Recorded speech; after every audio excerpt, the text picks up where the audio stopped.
Hello students, जैसा कि आपको पता है हम चैप्टर नंबर 4 डिटर्मिनेंट्स की मिसलेनियस एक्सरसाइज को सॉल्व कर रहे हैं।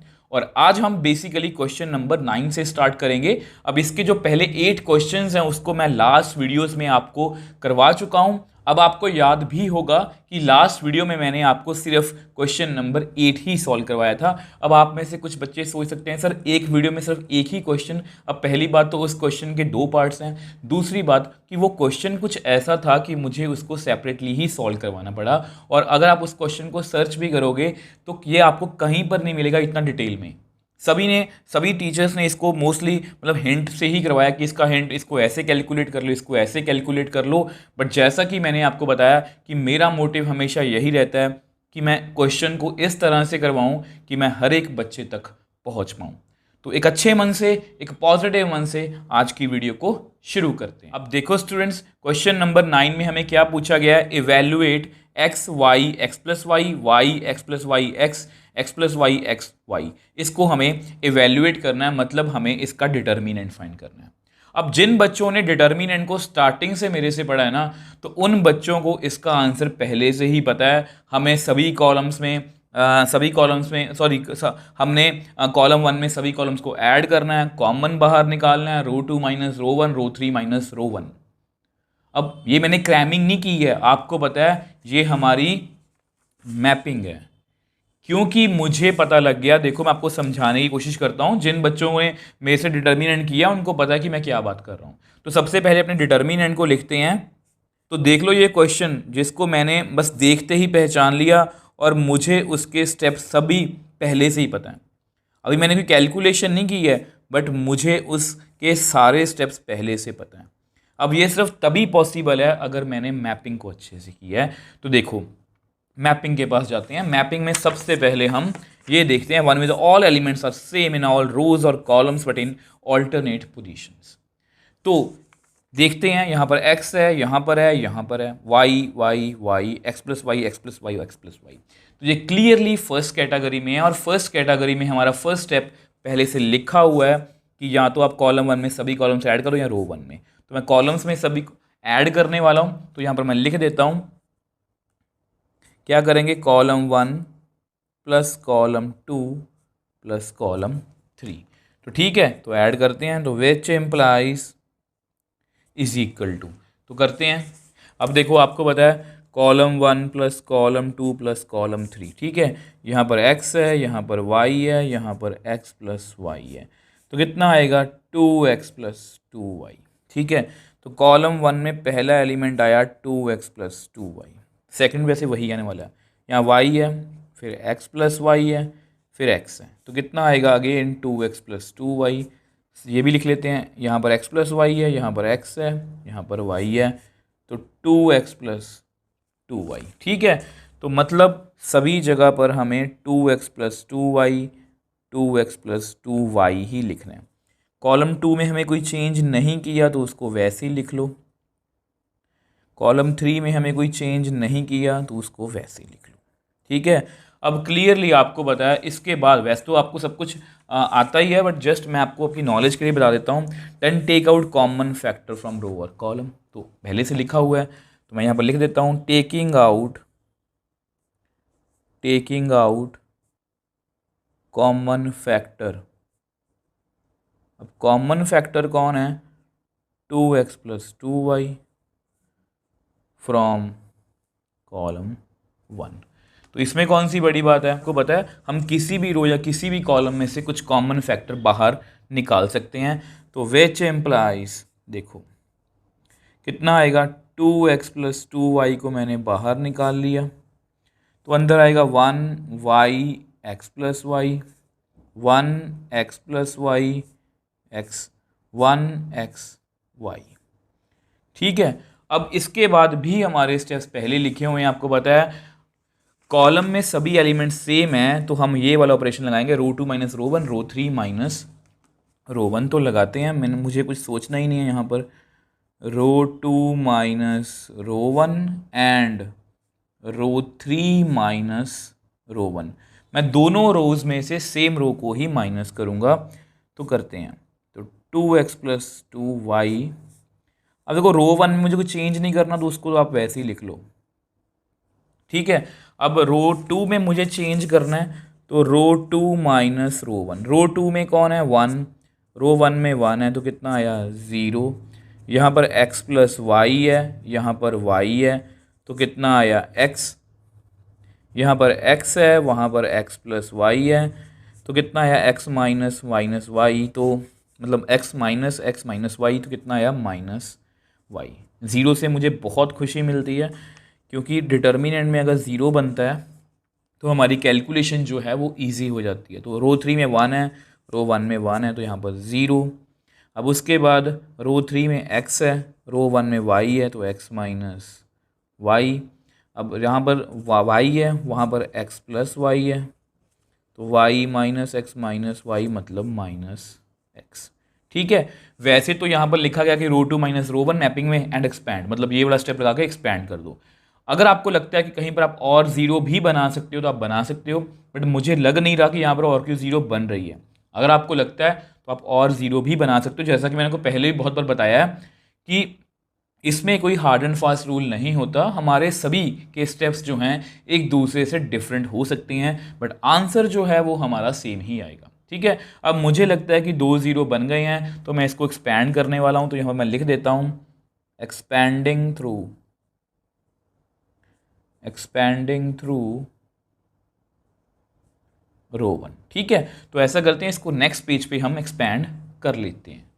अब देखो आपको पता है इसको हमें एक्सपैंड करना है ना, तो इसको तो आप ऐसे ही लिख लो। अब यहाँ पर डाल लो बड़ी सी ब्रैकेट 1, तो 1 वाली रो और 1 वाली कॉलम को हम छोड़ देते हैं, तो हमारे पास कितना बचा x minus y minus x. उसके बाद होता है यहाँ पर माइनस, और वहाँ पर कितना है y, तो y वाली रो और y वाली कॉलम को हम छोड़ देते हैं, तो हमारे पास कितना बचा 0 0 minus y minus x, plus उसके बाद है x प्लस वाई, फिर से x प्लस वाई वाली रो और कॉलम को छोड़ेंगे तो हमारे पास बचेगा 0 0 x माइनस वाई, ठीक है। अब इसके बाद आपको पता ही है लेफ़्ट टॉप माइनस जो बाकी रह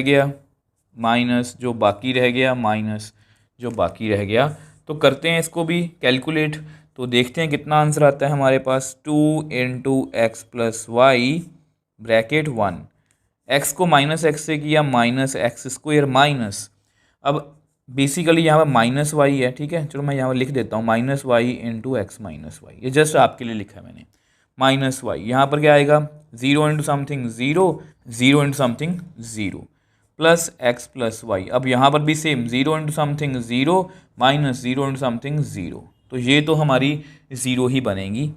तो 2 इंटू एक्स प्लस वाई 1, यहाँ पर आएगा minus x square minus plus y into x minus y, ठीक है। Minus y into 0 0, x plus y into 0 0, तो यहाँ पर कितना आएगा 2 into x plus y minus x square plus x minus y square, ठीक है। अब देखो वैसे ये जो हमारा आंसर है बिल्कुल एक्यूरेट है, इसमें कोई भी गड़बड़ नहीं है, बट अगर आपको लगता है कि इसको आपको एनसीईआरटी के आंसर से मैच करना है तो मैं यहाँ पर लिख देता हूँ पीछे एनसीईआरटी में आपके इतना आंसर है। अब मुझे क्लियरली दिख रहा है कि यहाँ पर आइडेंटिटी यूज़ हुई है, तो सबसे पहले ना माइनस को बाहर निकाल लो, ठीक है। ये सब कुछ मैं आंसर को देख के ही कर रहा हूँ। माइनस बाहर आ गया, अब यहाँ पर माइनस था तो प्लस एक्स स्क्वायर, यहाँ प्लस था तो माइनस एक्स वाई, यहाँ माइनस था तो प्लस वाई स्क्वायर। अब आपको एक आइडेंटिटी पता होनी चाहिए बिकॉज, ठीक है, because a cube plus b cube की आइडेंटिटी होती है a plus b a square minus a b plus b square. अब आप में से कुछ बच्चे ऐसे भी होंगे सर हम नहीं मानते कि ऐसी आइडेंटिटी है, बट मेरी आदत है मैं आपको मनवा के ही छोड़ूंगा कि ऐसी आइडेंटिटी होती है। अब देखो a plus b a square minus a b plus b square, तो यहाँ पर कितना आएगा a cube minus a square b plus a b square. Same way से बी को कर दो a square b minus a b square plus b cube, minus a b square plus a b square, a square भी minus a square भी, a cube minus a cube plus b cube. तो identity हमारी बन गई। तो same यहाँ पर है minus 2x cube plus y cube. अब ये जो हमारा आंसर है ये परफेक्टली एनसीईआरटी से मैच भी कर रहा है और इसमें हमें कोई भी दिक्कत भी नहीं है। सबसे पहले मैंने क्वेश्चन को देखते ही पहचान गया कि ये फर्स्ट कैटेगरी का क्वेश्चन है और फर्स्ट कैटेगरी में मेरे पास सारे स्टेप्स पहले लिखे हुए हैं। कॉलम 1 में सब कुछ ऐड किया, कॉमन √2 माइनस रो1, रो3 माइनस रो1, एक्सपैंड, और अल्टीमेटली हमारे पास हमारा जो आंसर है वो आ गया। सो नेक्स्ट क्वेश्चन 10th की बात कर लेते हैं। Evaluate 1 1 1 x x plus y x y y x plus y. अब ये जो क्वेश्चन है ये भी मुझे पहले से ही पता है, इसमें भी मुझे यही स्टेप्स लगाने हैं, रो2 माइनस रो1, रो3 माइनस रो1 एंड एक्सपैंड। अब मुझे कैसे पता? मुझे तो मेरी मैपिंग ने बताया। मेरी मैपिंग ने यहाँ पर मतलब लिखा हुआ है मैंने यहाँ पर, इफ़ एनी रो और column have all the elements are same then हम ये स्टेप्स लगाएंगे। अब क्योंकि कॉलम में एलिमेंट सेम है तो मैं ये लगाऊंगा, अगर रो में होते तो मैं कॉलम वाइज लगाता एंड एक्सपैंड। ठीक है, तो ये सब कुछ देखो हमारे लिए बहुत ईजी है। तो सबसे पहले डिटर्मिनेंट को लिखते हैं। जिस कॉन्फिडेंस से मैं आपको करवा रहा हूँ ना क्वेश्चन, मुझे हमेशा ऐसा होता है कि जो मेरे स्टूडेंट्स हैं वो भी एग्ज़ाम्स में इसी कॉन्फिडेंस के साथ क्वेश्चन करें, बाकी देखते ही पहचान गया कि क्वेश्चन को कैसे करना है। तो आपको पता है कॉलम 1 में सभी एलिमेंट सेम है, तो मैं यहाँ पर यही ऑपरेशन लगाऊंगा। इसको मैं अपना फेवरेट स्टेप बोलता हूँ कि इसको मैं देखते ही पहचानता हूँ, मुझे पता है कि इसको मुझे यही करना है, मुझे नहीं पता बाकी जगह क्या लिखा हुआ है, मुझे बस यही करना है। तो करते हैं। रो 1 में कोई चेंज नहीं है तो उसको मैं ऐसे ही लिखने वाला हूँ। ठीक है, अब रो 2 में मुझे चेंज करना है तो करते हैं। तो देखो R2 माइनस R1, R2 में 1 है, वहाँ पर 1 है तो 0, यहाँ पर x प्लस वाई है, यहाँ पर x है तो y, यहाँ पर y है, यहाँ पर y है तो 0, एक बोनस 0 मिल गई, बहुत अच्छी बात है। सेम वे से रो 3 माइनस रो1, यहाँ 1 है, वहाँ पर 1 है तो 0, x है, यहाँ पर x है तो 0, मतलब 2 0 बन गई हमारी। x plus y minus y. अब पूछो क्या मुश्किल है, आप मेरे को बताओ। इतनी 0 बन गई हैं तो इसको बस एक्सपैंड कर दो, सोचने की बात ही नहीं है। एक्सपैंडिंग, मैं यहाँ पर लिख देता हूँ, एक्सपैंडिंग थ्रू रो 1। ठीक है, तो करते हैं इसको एक्सपैंड। तो यहाँ पर 1, तो 1 वाली रो और 1 वाली कॉलम को हम छोड़ देते हैं, तो हमारे पास कितना आएगा, y 0 0 x माइनस, उसके बाद क्या होता है x, तो x वाली रो और x वाली कॉलम को हम छोड़ देते हैं, तो 0 0 0 x प्लस y। ठीक है, तो y वाली रो और y वाली कॉलम को हम छोड़ देते हैं, तो 0 0 y 0। बहुत इजी कैलकुलेशन है, मैं झट से कर दूंगा इसको। Left top left top left top. अब इसके बाद माइनस जो बाकी रह गया, माइनस जो बाकी रह गया, माइनस जो बाकी रह गया, तो which implies determinant is equal to 1। y को x से किया yx माइनस 0 को 0 से किया 0 माइनस x, 0 को 0 से किया 0 माइनस 0 प्लस y, 0 को 0 से किया 0 माइनस 0 को y से किया 0। तो विच एम्प्लाइज यहाँ पर 1, यहाँ पर yx रह गया minus x into 0 plus y into 0, which implies यहाँ पर xy, यहाँ पर माइनस 0 0, तो which implies determinant is equal to xy। और ये जो हमारा आंसर है ये परफेक्टली एनसीईआरटी से मैच कर रहा है। अब आप मेरे को खुद बताओ कि हमने इसमें क्या किया।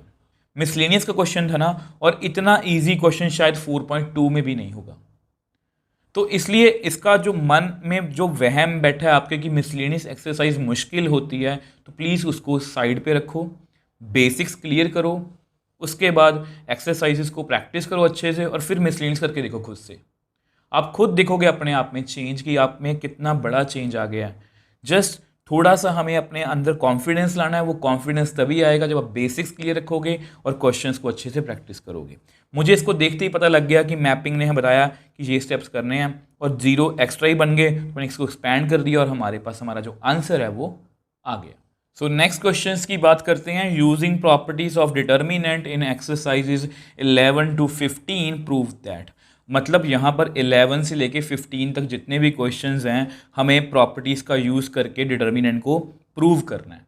अब बेसिकली अगर यहाँ पर ना भी लिखा होता कि प्रॉपर्टीज़ का यूज़ करना है तो भी मैं क्वेश्चंस को वैसे ही करता जैसा मैं अब करने वाला हूँ। जैसे हमने लास्ट दोनों क्वेश्चंस किए हैं 9th और 10th, उनमें भी मैंने प्रॉपर्टीज़ का यूज़ किया, वहाँ पर जस्ट लिखा गया था इवेल्युएट। अब ये जो क्वेश्चन है ये एग्जाम पॉइंट ऑफ व्यू से ज़्यादा इंपॉर्टेंट है क्योंकि यहाँ पर प्रूव दैट लिखा गया है, तो ऐसे क्वेश्चंस ज़्यादा इंपॉर्टेंट होते हैं। तो वन बाय वन करके डिस्कस करेंगे। तो सबसे पहले क्वेश्चन नंबर 11 की बात करते हैं। अब देखो क्वेश्चन नंबर 11 में हमें क्या पूछा गया है, क्या प्रूव करने को बोला गया है। Alpha alpha square beta plus gamma, beta beta square gamma plus alpha, gamma gamma square alpha plus beta is equal to beta minus gamma, gamma minus alpha, alpha minus beta, alpha beta gamma. अब देखो कुछ students को ये थोड़ा सा अटपटा लग सकता है क्योंकि उनको ये वाई लग रहा होगा बट बेसिकली ये गामा है। अब ये ऐसा क्यों है, क्योंकि जो साइंस स्टूडेंट्स होते हैं, देखो जो साइंस स्टूडेंट्स हैं मेडिकल नॉन मेडिकल, वो जो हैं वो अल्फ़ा बीटा गामा से थोड़े से फेमिलियर होते हैं क्योंकि वो केमिस्ट्री या फिजिक्स में इनको पढ़ते हैं। बट जो कॉमर्स स्टूडेंट्स होते हैं उनके लिए ये चीज़ें थोड़ी सी नई हैं, बट इससे घबराने की कोई ज़रूरत नहीं है। अगर आपको कोई दिक्कत आ रही है तो आप ऐसा करो, अल्फ़ा की जगह पर ए लिख लेना, बीटा की जगह पर बी लिख लेना, गामा की जगह पर सी लिख लेना। इतनी सी बात है, क्वेश्चन हमें वैसे ही करना है, ठीक है। अब देखो हमें ये प्रूव करना है तो सबसे पहले इसकी लेफ्ट हैंड साइड को लिखते हैं। तो लेफ्ट हैंड साइड देखते हैं हमारी कितनी है, तो इसको लिख लेते हैं हम let determinant is equal to alpha alpha square beta plus gamma, beta beta square gamma plus alpha, gamma gamma square alpha plus beta. तो ये हमारा डिटर्मिनेंट है, ये हमारी लेफ्ट हैंड साइड है। अब हमें इसको सॉल्व करना है। जैसा कि बताया, अगर आप अभी सॉल्व करने बैठोगे तो ये काफ़ी कॉम्प्लिकेटेड हो जाएगा, तो इसलिए हम यहाँ पर प्रॉपर्टीज़ का यूज़ करेंगे। मैपिंग के पास गए तो वन विद ऑल एलिमेंट्स और are same in all rows और columns but in alternate positions. अब अल्फ़ा यहाँ पर है और कहीं पर नहीं, यहाँ पर तो है बट वो किसी और फॉर्म में है, यहाँ पर है वो किसी और फॉर्म में है। तो सेम अल्फ़ा स्क्वायर और कहीं पर नहीं है, मतलब ये फर्स्ट कैटेगरी तो नहीं है। अब हमारे पास दो ऑप्शंस हैं, trying to take out common factor. Alpha alpha यहाँ से अल्फ़ा नहीं आ सकता, बीटा बीटा यहाँ से बीटा नहीं आ सकता, गामा गामा यहाँ से गामा नहीं आ सकता। सेम वे से कॉलम वाइज भी चेक कर सकते हो, कुछ भी कॉमन नहीं आ रहा फिलहाल तो ट्राइंग टू ऐड और सब्ट्रैक्ट एनी रोज और columns also by using property sixth, trying to make zeros और सिमेट्री। हमारे पास दो ऑप्शंस बचती हैं, या तो हम जीरो बनाएं या हम सिमेट्री बनाएं। अब जीरो यहाँ पर बनानी मुश्किल है, कुछ टर्म्स देखो यहाँ पर स्क्वायर में हैं, कुछ टर्म्स यहाँ पर प्लस में हैं, कुछ साइड टर्म डिफरेंट है, यहाँ पर सबको अल्फा में है, तो कुछ भी जीरो नहीं बन रहा फिलहाल, ठीक है। मतलब ऐसे तो मैं जीरो कुछ भी करके बना सकता हूँ, बट फिलहाल ऐसा कोई स्टेप नहीं है कि जिससे थोड़ी सी ईजी जीरो बन पाए। जैसे मैं इसकी बात कर रहा हूँ, देखो अगर देखो यहाँ पर अल्फ़ा है, यहाँ पर बीटा है, इसको मैं अल्फ़ा से मल्टीप्लाई कर दूँ और बीटा से डिवाइड, तो अल्फ़ा मेरा जीरो बन जाएगा। बट यहाँ पर थोड़ी सी प्रॉब्लम हो जाएगी, यहाँ पर थोड़ी सी प्रॉब्लम हो जाएगी, अल्फ़ा बीटा बन जाएगा, यहाँ बनेगा alpha square minus alpha beta. तो ऐसी टर्म्स में बचना चाहता हूँ, तभी मैं बोलता हूँ कि कोई भी स्टेप करो उसको पहले रफ में करके देख लिया करो कि उसका दूसरी रो के या कॉलम के एलिमेंट्स पर क्या असर हो रहा है, ठीक है। अब हमारे पास सिर्फ एक ही ऑप्शन बचती है कि सिमेट्री, हम सिमेट्री बना पाएँ किसी तरह से। और अगर आप देखो यहाँ पर अल्फ़ा है, यहाँ बीटा है, अगर मैं इसको सब्ट्रैक्ट करूँ तो alpha minus beta, alpha square minus beta square, यहाँ पर alpha alpha gamma gamma sorry cancel out हो जाएगा, तो मेरा बीटा माइनस अल्फ़ा बनेगा। तो सब कुछ अल्फ़ा माइनस बीटा में बन रहा है, तो यहाँ पर ये हमारी एक सिमेट्री जो है वो बन सकती है। सेम वे से अगर आप देखोगे, मैंने रो वन में से रो टू माइनस की है ना, या आप ऐसा करो, आप ना रो टू में से रो वन माइनस करो, beta minus alpha, beta square minus alpha square, alpha minus beta. देखो यहाँ पर अगर आप ना, मैं आपको रफ में करके दिखा देता हूँ, चलो पहले करते हैं, ठीक है। रो टू माइनस रो वन, वैसे तो मैं इकट्ठे भी कर सकता हूँ, मैं इकट्ठे ही कर देता हूँ, row three minus row one. बस जब भी आप इकट्ठे स्टेप्स लगाओ, आप इस बात का ध्यान रखो कि दोनों रोज में से आप सेम रो को ही माइनस करो। रो वन में मुझे कोई चेंज नहीं करना, इसलिए रो वन को ही मैं सब्ट्रैक्ट कर रहा हूँ, ठीक है। तो कितना आएगा, which implies delta is equal to alpha alpha square beta plus gamma. अब ये स्टेप मैंने क्यों किया, देखो मुझे पता था कि यहाँ पर सिमेट्री बन रही है, यहाँ पर बीटा है वहाँ पर अल्फ़ा है, तो यहाँ पर कितना आएगा बीटा माइनस अल्फ़ा। यहाँ पर बीटा स्क्वायर है वहाँ पर अल्फ़ा स्क्वायर है, तो कितना आएगा beta square minus alpha square. यहाँ पर गामा प्लस अल्फ़ा है वहाँ पर बीटा प्लस गामा है, तो कितना बनेगा gamma plus alpha minus beta minus gamma, तो कितना बन गया अल्फ़ा माइनस बीटा। तो देख लो सब कुछ अल्फ़ा माइनस बीटा में ही आ गया। यहाँ पर थोड़ा डिफरेंस है तो वो हम बाद में इसको करेक्ट कर लेंगे, माइनस का डिफरेंस ही है। तो सेम वे से रो 3 माइनस रो 1, रो 3 में गामा है वहाँ पर अल्फ़ा है, तो यहाँ पर आएगा गामा माइनस अल्फ़ा। यहाँ पर गामा स्क्वायर है वहाँ पर अल्फ़ा स्क्वायर है, तो gamma square minus alpha square. यहाँ पर अल्फ़ा प्लस बीटा है वहाँ पर बीटा प्लस गामा है, बस आप माइनस प्लस में मिस्टेक मत करना, ठीक है। तो यहाँ पर अल्फ़ा माइनस गामा, तो देख लो एक सिमेट्री तो बनी है। सब कुछ यहाँ पर देखो, सब कुछ यहाँ पर ना अल्फ़ा बीटा में आ गया, यहाँ पर सब कुछ अल्फ़ा गामा में आ गया, और ऐसी ही कुछ टर्म्स हमें यहाँ पर चाहिए। तो ये जो क्वेश्चन है एग्जाम पॉइंट ऑफ व्यू से बहुत इंपॉर्टेंट है। अब देखो मुझे अपने आंसर में अल्फ़ा माइनस बीटा चाहिए, यहाँ पर अल्फ़ा माइनस बीटा है। अब यहाँ पर जो दोनों टर्म्स हैं beta minus alpha, beta square minus alpha square, इनमें माइनस का डिफरेंस है। देखो अगर बीटा माइनस अल्फ़ा में से आप माइनस को कॉमन लो तो ये कुछ ऐसा बनेगा माइनस अल्फ़ा प्लस बीटा। तो यानी कि मैं इस आंसर को इस तरह से मोल्ड करने की कोशिश कर रहा हूँ। अब देखो तो ये जस्ट स्टेप आपको समझाने के लिए, अदरवाइज़ इसको मैं स्किप भी कर सकता था, ठीक है। तो ये फर्स्ट रो को मैंने वैसे लिख लिया। अब इसमें से ना माइनस को कॉमन लेंगे तो बनेगा अल्फ़ा माइनस बीटा, यहाँ से माइनस कॉमन लेंगे तो alpha square minus beta square, यहाँ पर अल्फ़ा माइनस बीटा है। अब आंसर में मुझे यहाँ पर क्या चाहिए, गामा माइनस अल्फ़ा, तो gamma minus alpha, gamma square minus alpha square. अब ये उल्टा है तो इसमें से माइनस को कॉमन ले लो तो गामा माइनस अल्फ़ा। अब आपको क्लियरली पता लग भी गया होगा कि हमने ये जो स्टेप किया है वो क्यों किया है, वो अपने आंसर को देख के किया। अब देखो इस पूरी टर्म में एक स्टेप और कर देते हैं, ठीक है। Alpha alpha square beta plus gamma minus alpha minus beta. अब इस पर ना मैं आइडेंटिटी लगा सकता हूँ, आपको पता है alpha minus beta alpha plus beta, यहाँ पर भी अल्फ़ा माइनस बीटा है। सेम यहाँ पर gamma minus alpha, gamma minus alpha, gamma plus alpha minus gamma minus alpha. तो मैंने कौन सी आइडेंटिटी लगाई है उसको मैं मेंशन कर देता हूँ, because x square minus y square कितना होता है, x minus y x plus y. अब इससे हमें फ़ायदा क्या होगा, देखो फ़ायदा क्या होगा, alpha minus beta alpha minus beta alpha minus beta, इस पूरी रो में से मैं अल्फ़ा माइनस बीटा को बाहर लिख सकता हूँ। Gamma minus alpha, gamma minus alpha, gamma minus alpha, इस पूरी रो में से मैं गामा माइनस अल्फ़ा को भी कॉमन जो है वो ले सकता हूँ, और मुझे अपने आंसर में ऐसा ही कुछ चाहिए। तो ऐसा करते हैं, उसको नेक्स्ट पेज पे हम डिस्कस कर लेते हैं।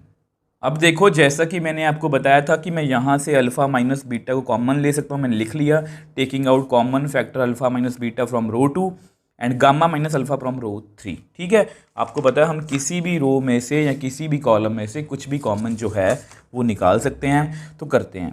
तो डिटर्मिनेंट इज इक्वल टू, अब अल्फ़ा माइनस बीटा बाहर है, ठीक है, गामा माइनस अल्फ़ा भी बाहर है, तो अंदर कितना रह गया, alpha square beta plus gamma, यहाँ से अल्फ़ा माइनस बीटा बाहर है तो -1, अल्फ़ा माइनस बीटा बाहर है तो minus of alpha plus beta, alpha minus beta बाहर है तो 1, सेम यहाँ पर 1, गामा माइनस अल्फ़ा बाहर है तो gamma plus alpha, gamma minus alpha बाहर है तो -1, ठीक है। अब जो हमारा डिटर्मिनेंट है वो थोड़ा सा हल्का हो गया है, हल्के से मेरा मतलब कि यहाँ पर टर्म्स जो हैं वो काफ़ी कम हो गई हैं। अब देखो इसके बाद अगर हम फिर से अपनी मैपिंग के पास जाएं तो आपको पता है कि ये ना तो फर्स्ट कैटेगरी में है, मतलब पक्का ही पता है कि अल्फ़ा स्क्वायर और कहीं पर है ही नहीं है। अब यहाँ पर दो ऑप्शंस हैं, trying to take out common, अब कॉमन भी यहाँ से कुछ नहीं आ रहा, अब मेरे पास यही ऑप्शन है ट्राइंग टू मेक ज़ीरोज़ और सिमेट्री। हमने पहले सिमेट्री बनाई थी, अब यहाँ पर ज़ीरो बन सकती है। तो अगर मैं ज़ीरो बनाना चाहूँ तो देखो, अगर मैं ऐसा करते हैं, अब देखो आपके आंसर में ना, मैं आपको बताना चाहता हूँ, आपके आंसर में ऐसी टर्म है alpha plus beta plus gamma.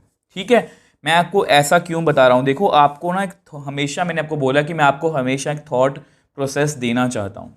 अब चाहता तो मैं इसको इसमें ऐड करता तो ये ज़ीरो बन जाता, ये भी ज़ीरो बन जाता, ठीक है, बट मुझे ऐसा लगता है कि अगर इसको मैं मतलब देखो, अगर मैं इसको इन दोनों को इसमें कॉलम 1 में कॉलम 3 को ऐड करूं तो ज़्यादा फ़ायदा है, क्योंकि मेरे पास alpha plus beta plus gamma भी बनेगा। तो इसलिए मैं यही स्टेप करने जा रहा हूं। तो यहाँ मैं लिख देता हूं कॉलम वन प्लस कॉलम 3।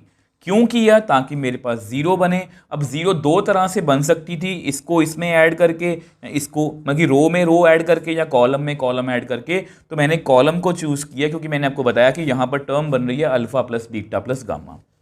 ये छोटी छोटी बातें ही होती हैं जो ये डिसाइड करती हैं कि आपका जो क्वेश्चन है वो कितनी अच्छे से हो सकता है या आप कर सकते हो।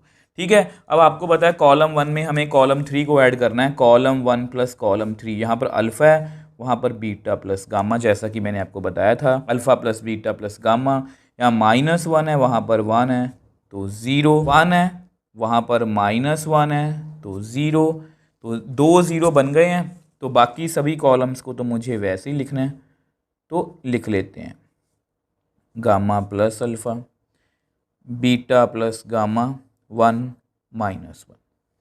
ठीक है जी। अब देखो वैसे तो हमारी 2 0 बन चुकी हैं एक ही रो या एक ही कॉलम में, तो इसको हम एक्सपैंड कर सकते हैं। अगर आपको लगता है कि आप कोई और ज़ीरो भी बना सकते हो तो बना लिया करो। जैसे मुझे लगता है कि इन दोनों को ऐड करके भी ज़ीरो किया जा सकता है और ये वाली ज़ीरो हमारी ख़राब भी नहीं होगी, तो मैं यही स्टेप करने वाला हूँ। तो यहाँ पर मैं क्या करने वाला हूँ, ऐसा करते हैं रो 2 पे ऑपरेट करते हैं। मैं रो 2 में रो 3 को ऐड करने वाला हूँ। तो देखो, तो हमारे पास कितना आएगा, alpha minus beta gamma minus alpha.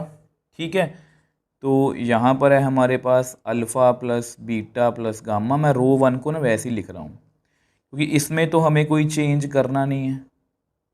ठीक है, अब रो 2 में मुझे चेंज करना है ना, तो रो 2 प्लस रो 3। अब रो 2 में ज़ीरो है, रो 3 में भी ज़ीरो है, तो यहाँ पर ज़ीरो ही आएगा। यहाँ पर है minus alpha minus beta, minus alpha minus beta.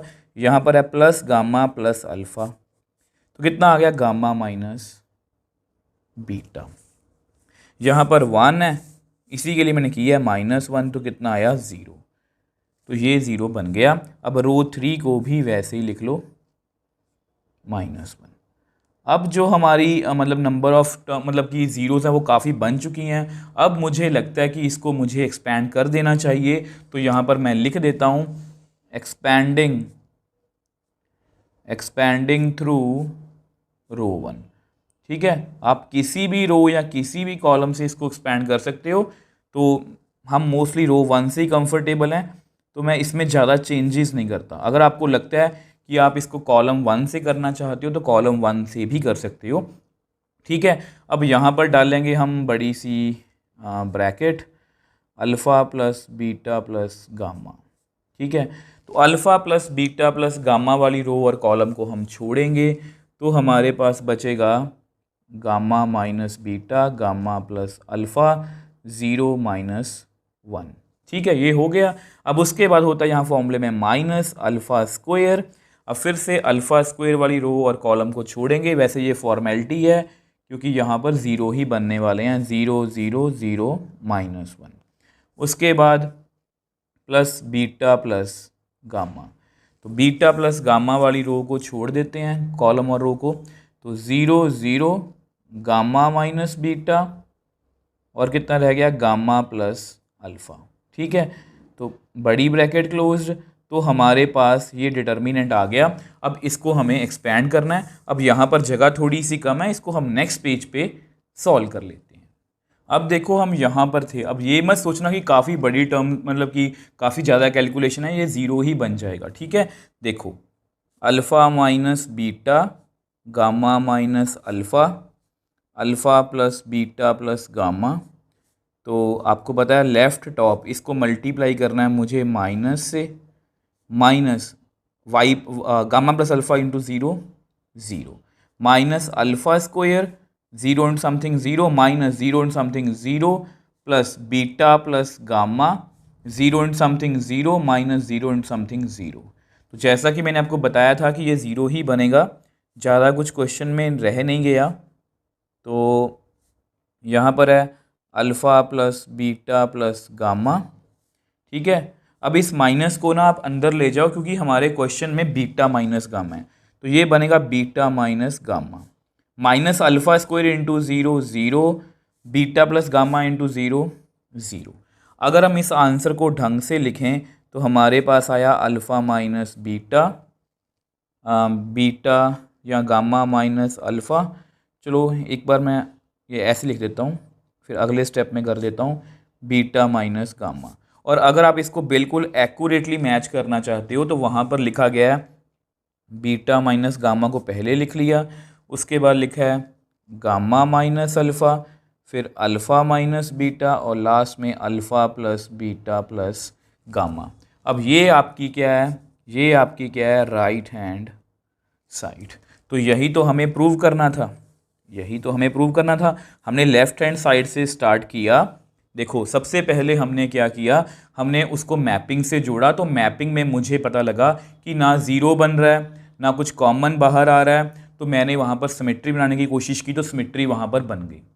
Symmetry जब बनी तो वहाँ पर मैंने कुछ फॉर्मूलाज लगाए और अल्फ़ा माइनस बीटा और गामा माइनस अल्फ़ा को बाहर निकाल लिया। फिर जो वन और माइनस वन टर्म्स थी उनको मैंने ज़ीरो करने की कोशिश की, ज़ीरो किया, कुछ और ज़ीरो बने थे, ज़ीरो बनाए और एक्सपैंड कर दिया और अल्टीमेटली हमारे पास जो हमारा आंसर है वो आ गया। और यही हमें प्रूव करना था कि left hand side equal to right hand side.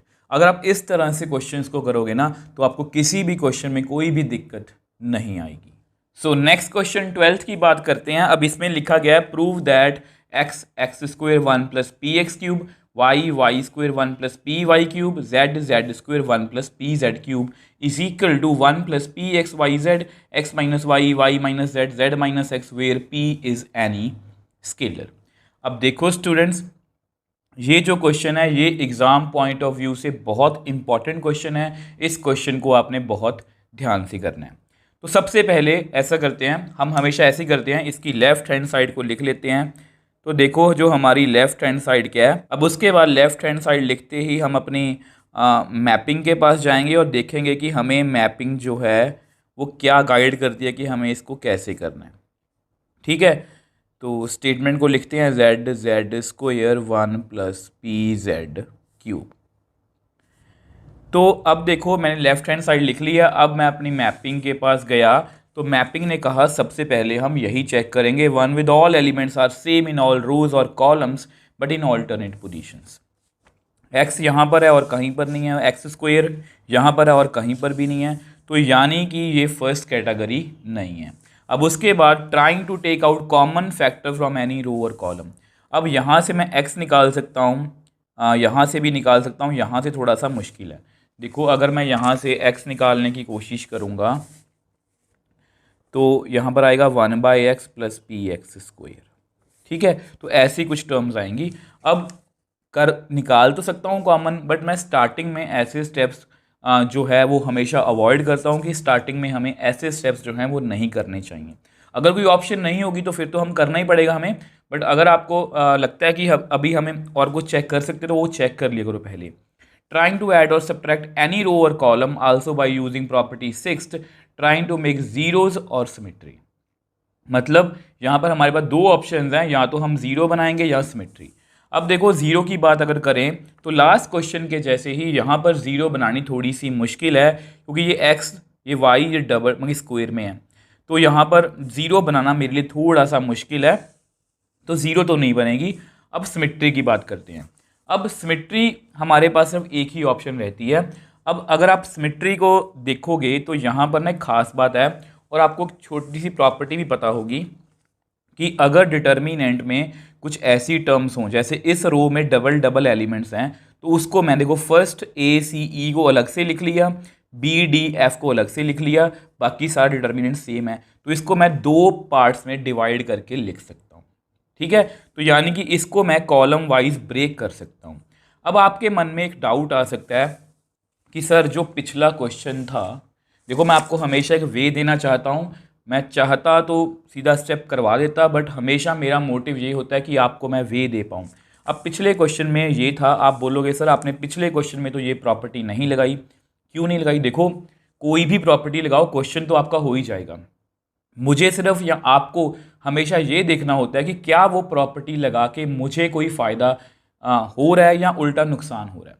जैसे अगर मैं यहाँ पर इसको ब्रेक करने की कोशिश करता तो ये कुछ ऐसा बनता।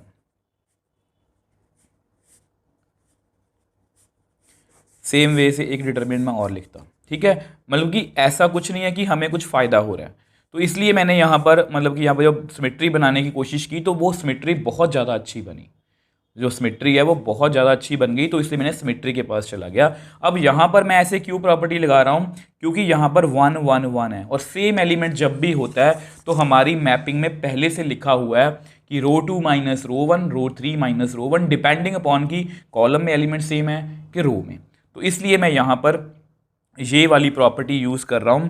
तो अगर मैं ये वाली प्रॉपर्टी यूज़ करूँगा तो इसको मैं ऐसे लिख सकता हूँ, x x square 1, y y square 1, z z square 1, ठीक है।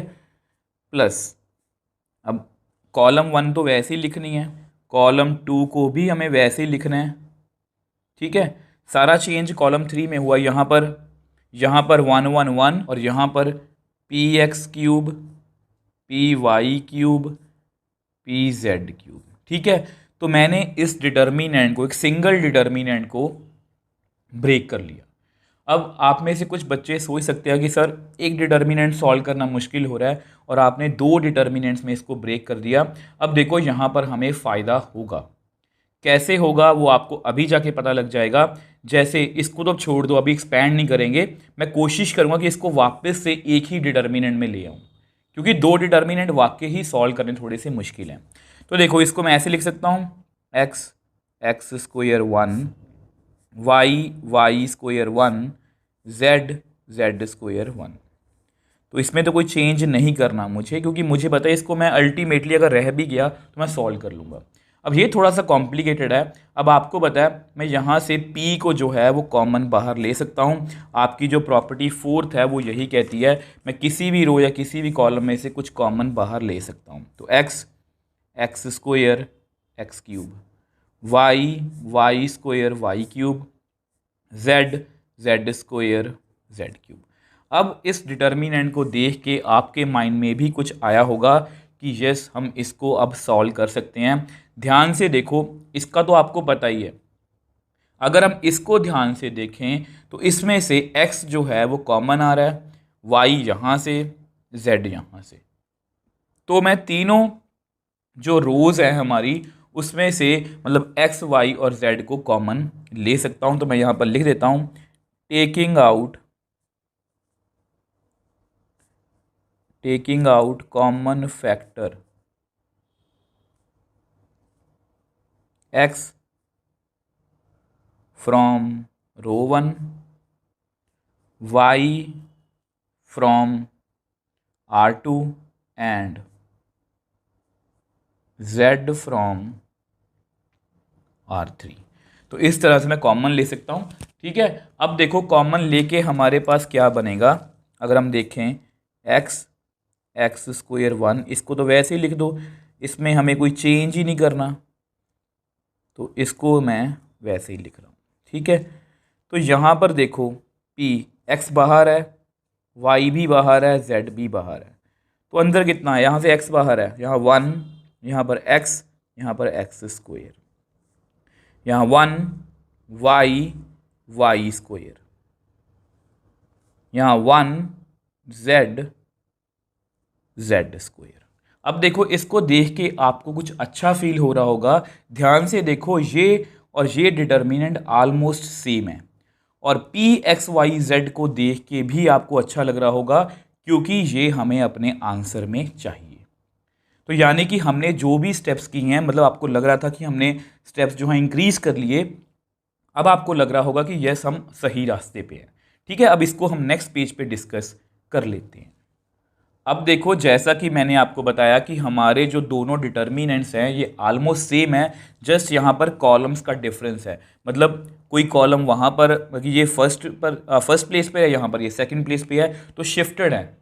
बट इनको मैं मतलब कि सेटल आउट कर सकता हूँ। आपको पता है हमारी प्रॉपर्टी है कि मैं कोई भी रो और कोई भी कॉलम को आपस में एक्सचेंज कर सकता हूँ और उसमें माइनस का डिफरेंस आ जाता है।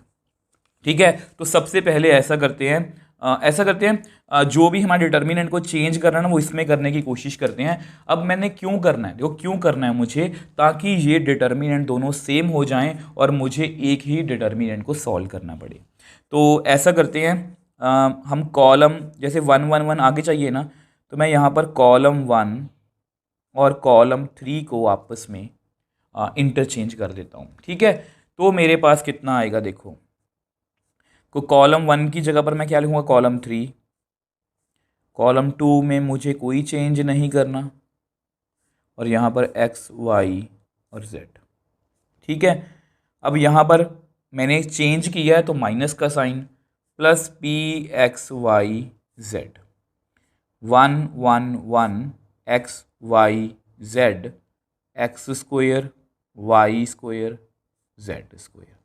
ठीक है, अब देखो यहाँ माइनस का डिफरेंस है और यहाँ पर कॉलम्स में भी डिफरेंस है। अभी ये यहाँ पर चाहिए और ये यहाँ पर चाहिए, तो इनको भी मैं एक्सचेंज कर देता हूँ। C2 और C3 को मैं आपस में एक्सचेंज कर देता हूँ, तो मेरे पास देखो कितना आएगा, तो देखो कितना आएगा, -1 1 1, तो x y z, x square y square z square, plus p x y z, और यहाँ पर 1 1 1 x y z, x square y square z square. ठीक है, अब देखो यहाँ पर मैंने एक्सचेंज किया, एक माइनस का साइन और आया, मतलब क्या बन गया, प्लस। जब भी हम कॉलम्स या रोज को आपस में एक्सचेंज करते हैं तो माइनस का डिफरेंस आता है। यहाँ पर पहले माइनस का डिफरेंस आया, बाद में फिर से माइनस का डिफरेंस आया, माइनस माइनस प्लस। अब ये दोनों डिटर्मिनेंट क्या हैं, सेम। अब आप सभी को पता है कि जो डिटर्मिनेंट होता है वो एक कांस्टेंट या कुछ भी वैल्यू होती है। ठीक है, और जो वैल्यू है उसको मैं कॉमन बाहर ले सकता हूँ। जैसे अगर मैं देखो यहाँ पर अगर इसको मैं कॉमन लूँ, देखो इसको मैं कॉमन लूँगा, अगर मैं 1 1 1 x y z, x square y square z square. अब कॉमन क्यों लेना है, ताकि मैं दो डिटर्मिनेंट से एक डिटर्मिनेंट में आ पाऊँ। देखो मैं यहाँ पर लिख देता हूँ पहले, फिर आपको समझा देता हूँ। ठीक है, अब इसको आप ऐसे पढ़ो कि इस डिटर्मिनेंट को पहले मैंने 1 से मल्टीप्लाई किया तो ये आ गया, इस डिटर्मिनेंट को मैंने पी एक्स वाई जेड से मल्टीप्लाई किया तो ये टर्म आ गई। तो इसको मैंने बेसिकली, इस डिटर्मिनेंट को मैंने कॉमन निकाल लिया। अब दो डिटर्मिनेंट से हम सिंगल डिटर्मिनेंट में आ गए, और इसको सॉल्व करना हमारे लिए बहुत ईजी है। मुझे एग्जैक्टली याद है, ऐसा सेम क्वेश्चन हमने एक्सरसाइज 4.2 में किया था, और मुझे क्वेश्चन नंबर भी याद है, क्वेश्चन नंबर 8 का फर्स्ट पार्ट। वहाँ पर था 1 1 1 ABC A square B square C square. उससे कोई भी फर्क नहीं पड़ता। अब जस्ट हमें इस डिटर्मिनेंट को सॉल्व करना है, और हमारा हाफ आंसर जो है वो आ चुका है 1 + PXYZ। ठीक है, तो इसको सॉल्व करते हैं। तो देखो अब आपको पता है कि एक कॉलम में सभी एलिमेंट सेम हैं, तो मेरे पास मेरा फेवरेट स्टेप है रो 2 माइनस रो 1, रो 3 माइनस रो 1। हम हमेशा इसी तरह से करते हैं। तो देखो कितना आएगा, determinant is equal to 1 + PXYZ। अब रो 1 में मुझे कोई चेंज नहीं करना, तो उसको मैं ऐसे ही लिख देता हूँ। ठीक है, अब रो 2 में मुझे सारे चेंज करने हैं। अब रो 2 माइनस रो 1, रो 2 में 1 है, यहाँ पर 1 है तो कितना आया 0, यहाँ पर y है, वहाँ पर x है तो y माइनस एक्स, यहाँ पर वाई स्क्वायर है, वहाँ पर एक्स स्क्वायर है, मतलब y square minus x square. Same way से रो 3 माइनस रो 1, रो 3 में 1 है, वहाँ पर 1 है तो 0, यहाँ पर z है, वहाँ पर x है तो z माइनस एक्स, यहाँ पर z स्क्वायर है, फिर x स्क्वायर है तो z square minus x square. अब वैसे 2 0 बन चुकी हैं, इसको मैं एक्सपैंड कर सकता हूँ, बट मुझे लगता है कि ऐसे क्वेश्चन मैंने पहले भी किए हैं और मैं एक आइडेंटिटी को भी जानता हूँ, a minus b a plus b. तो अगर ये वाली आइडेंटिटी मैं यहाँ पर लगा दूँ तो y माइनस एक्स ये कितना बनेगा, y minus x y plus x. ठीक है, मैं यहाँ पर आपको लिख के दिखा देता हूँ। तो y square minus x square कितना बनेगा, y minus x y plus x. Same way से z square minus x square कितना बनेगा, z minus x z plus x. ये सारे जो मैंने स्टेप्स किए हैं यहाँ पर, मतलब दोनों, ये आपको एग्ज़ाम में करने की ज़रूरत नहीं है, ये जस्ट मैंने आपकी नॉलेज के लिए बताया। अब इसको ऐसा करते हैं, नेक्स्ट पेज पे हम डिस्कस कर लेते हैं। अब देखो, जो लास्ट पेज पे हमने फॉर्मूला लगाया वो मैंने यहाँ पर लगा दिया, वैल्यूज़ फिल कर दी। अब आपको पता है यहाँ से मैं कॉमन ले सकता हूँ, तो यहाँ पर मैं लिख देता हूँ taking out common factor y minus x from row 2 and z minus x from row 3। अब इससे फ़ायदा क्या होगा, फ़ायदा ये टर्म्स हमें चाहिए अपने आंसर में। दूसरा फ़ायदा कि हमारा जो डिटर्मिनेंट है वो थोड़ा सा हल्का हो जाएगा। हल्के से मेरा मतलब कि उसमें नंबर ऑफ टर्म्स जो हैं वो कम हो जाएंगी। तो y minus x z minus x, तो अंदर कितना रह गया, 1 x square 0 1 y plus x. ठीक है, 0 ये बाहर है तो 1 रह गया, देखो y माइनस एक्स बाहर तो 1 रह गया, y माइनस एक्स तो y plus x, z minus x बाहर तो z प्लस एक्स। अब फिर से देखो, आप इसको चाहो तो अभी एक्सपैंड कर सकते हो कि एक ही कॉलम में 2 0 हैं, बट मुझे ऐसा लगता है कि यहाँ पर भी 0 बनाई जा सकती है, तो और भी कैलकुलेशन हमारी इजी हो जाएगी और उससे हमारी ये वाली 0 ख़राब भी नहीं होगी। तो मैं रो 2 पे ऑपरेट करने वाला हूँ, रो 2 माइनस रो 3। तो करते हैं, तो 1 plus p x y z y minus x z minus x.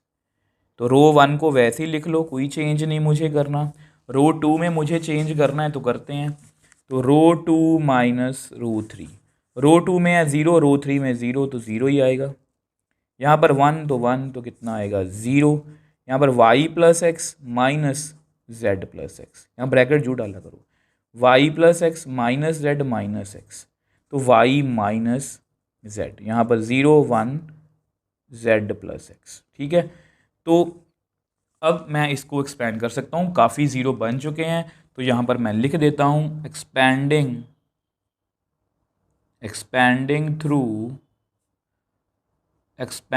Through रो 1। ठीक है, तो इसको रो 1 से हम एक्सपैंड कर लेते हैं।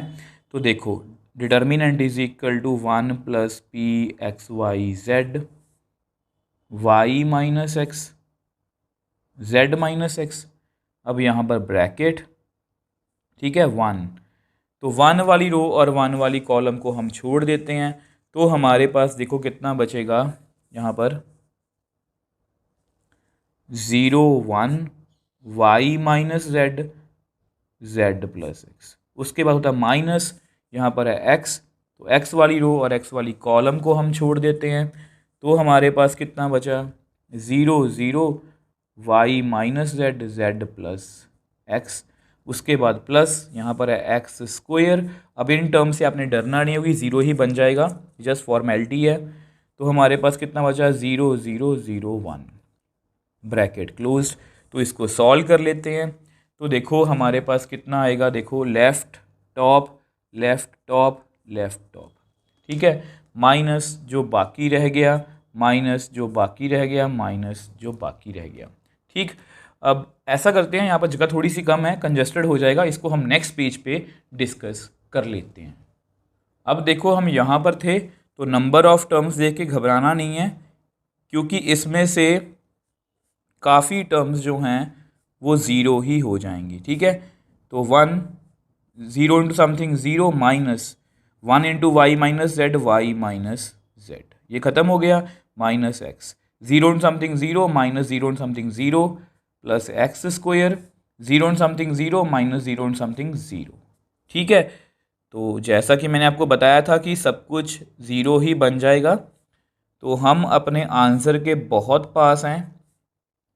तो इस माइनस को आप अंदर ले जाओ तो कितना बनेगा, z minus y plus z minus y. ठीक है, चलो एक बार ब्रैकेट डाल लो, minus x into 0 0, x square into 0 0। ठीक है, अब इसको थोड़ा ढंग से लिख लेते हैं। तो 1 plus p x y z, अब यहाँ पर लिखा हुआ है, ध्यान से देखो, y minus x z minus x z minus y. अब वैसे तो हमारा आंसर आ चुका है, बट क्योंकि हमें प्रूव दैट, मतलब प्रूव करना है कि इसका आंसर इतना ही आना चाहिए, तो अगर मैं यहाँ पर देखूँ इसका आंसर राइट हैंड साइड में इतना है, x minus y minus z z minus x. ठीक है, तो हमारे पास देखो कितना है, 1 plus p x y z, यहाँ पर x माइनस वाई है तो इसमें से माइनस को कॉमन लो, तो अंदर आएगा x minus y minus x plus y, मैंने सही लिखा है, y माइनस जेड। देखो इसको, इसमें से भी आप ऐसा करो, इसको ख़त्म कर दो यहाँ पर। ठीक है, ब्रैकेट माइनस, इसको लिख लो y minus z minus y plus z, मैंने सही लिखा है। अब इसमें कोई चेंज करने की जरूरत नहीं है, क्योंकि z माइनस एक्स मुझे चाहिए। ठीक है, अब माइनस माइनस कितना बन जाएगा, प्लस, माइनस माइनस कितना बन जाएगा, प्लस। तो हमारे पास हमारा एग्जैक्ट आंसर आ गया जो हमें प्रूव करना था, और ये हमारी क्या है, राइट हैंड साइड। तो यही तो हमें प्रूव करना था। अब देखो क्वेश्चन थोड़ा सा डिफरेंट था, तो एक बार जल्दी से इसको रिकॉल कर ले। अब देखो मेनली हमारा क्वेश्चन यहाँ से स्टार्ट था, तो मेरी मैपिंग के पास गया तो मेरे पास सिर्फ सिमेट्री के अलावा कोई भी और ऑप्शन नहीं थी। अब मुझे यहाँ पर एक सिमेट्री दिखी कि यहाँ पर 1 1 1 है, बीच में प्लस है, तो मैंने ये वाली प्रॉपर्टी से इसको सेपरेट कर लिया। ठीक है, अब सेपरेट का मैंने रीज़न भी बताया कि मैंने सेपरेट क्यों किया है। इस क्वेश्चन को मैंने सेपरेट इसलिए नहीं किया था, क्वेश्चन नंबर 11 को, यहाँ पर कोई सिमेट्री नहीं बन रही थी। अब यहाँ पर सिमेट्री बन रही थी क्योंकि इस डिटर्मिनेंट को तो मैं जब चाहे इसको सॉल्व कर सकता हूँ, क्योंकि रो 2 माइनस रो 1 रो 3 माइनस रो 1। अब यहाँ पर p कॉमन आया और यहाँ से x y और z कॉमन आ गया, तो मुझे मेरा आंसर जो है वो दिखने लग गया। इसके बाद मुझे बेसिकली इन दोनों डिटर्मिनेंट्स को सेम करना था। ठीक है, मैंने कॉलम को एक्सचेंज किया, माइनस का डिफरेंस, कॉलम को एक्सचेंज किया, माइनस माइनस प्लस। अब जैसे ये दोनों डिटर्मिनेंट सेम हो गए तो मैंने इसको कॉमन बाहर लिख लिया। अब इसको सॉल्व करना मेरे लिए बहुत इजी था, रो 2 माइनस रो 1 रो 3 माइनस रो 1, तो यहाँ पर मेरे पास 2 0 बन गए। अब यहाँ पर मैंने आइडेंटिटी लगा दी, आइडेंटिटी लगाते ही मैंने y माइनस एक्स और z माइनस एक्स को कॉमन बाहर ले लिया, और इसको यहाँ पर 2 0 बन गए थे। अब इसके बाद मुझे दिख रहा था कि यहाँ पर भी 0 बन सकती है, तो मैंने वो भी बना दी, और उससे हमारी ये वाली 0 ख़राब भी नहीं हुई। मैंने 0 बनाया और इसको एक्सपैंड कर दिया। अब जैसे ही मैंने इसको एक्सपैंड किया तो मेरे पास कुछ ये आंसर आ गया। अब इसमें कुछ माइनस प्लस का डिफरेंस था, तो वो मैंने निकाल लिया, और अल्टीमेटली हमने अपना जो आंसर है वो बहुत ईजिली सॉल्व कर लिया। अब जैसा कि मैंने आपको बताया कि ये जो क्वेश्चन है ये एग्जाम पॉइंट ऑफ व्यू से बहुत इंपॉर्टेंट है, तो इसलिए इन सभी क्वेश्चंस को, आज की वीडियो में जितने भी क्वेश्चंस किए हैं, इन सभी क्वेश्चंस को आपने बहुत ध्यान से करना है।